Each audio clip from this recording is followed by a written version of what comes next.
அழைத்த பக்தர்க்காக நேரில் வந்த முருகப்பெருமான். முருகப்பெருமானை ஒருவர் தினமும் வழிபட்டு வந்தார்.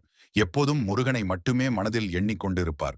அவருக்கு திருமணமாகி 5 வருடங்கள் ஆகியும் குழந்தை இல்லை. பின்பு பல வருடங்கள் கழித்து ஒரு ஆண் குழந்தை முருகனின் அருளால் பிறந்தது. அந்த குழந்தைக்கு கந்தவேலன் என்று பெயர் வைத்தனர். கந்தவேலனும் தீவிர முருக பக்தனாக வளர்ந்து வந்தான். தன் படிப்பை முடித்துவிட்டு தன் முழு நாளையும் முருகனை எண்ணியே கழித்தார். விரதம் இருப்பது, பூஜை செய்வது, அன்னதானம் வழங்குவது, திருப்புகழ் படிப்பது என முருகனையே முழு நம்பிக்கையாக எண்ணியிருந்தார். அவருக்கு மிகப்பெரிய ஆசை முருகனை நேரில் பார்க்க வேண்டும் என்பதுதான். நக்கீரர், அருணகிரிநாதர் போன்று நாமளும் முருகனை நேரில் பார்க்க வேண்டும் என்று எண்ணி வைகாசி விசாகம் அன்று முருகன் சன்னதிக்கு வந்து முருகனிடம் கண்ணீர் மல்க அழுது வர சொன்னார். முருகன் காட்சி அளிக்காததை நினைத்து மனமுடைந்தார்.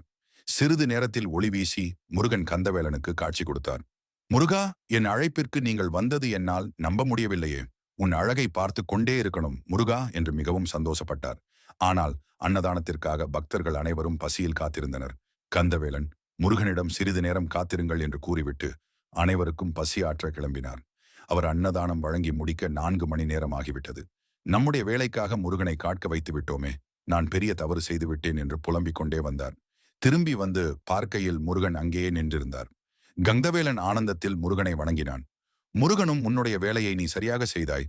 என்னை தேடி வந்தவர்களின் பசியை ஆற்றினாய். உனக்கு நான் எப்பவும் துணை இருப்பேன் என்று கூறி மறைந்தான். இந்த ஒரு வீடியோ உங்களுக்கு பிடிச்சிருந்தா ஓம் சரவண பவ என்று கமெண்ட் பண்ணுங்க. அப்படியே நம்மளோட சேனலை சப்ஸ்கிரைப் பண்ணிருங்க.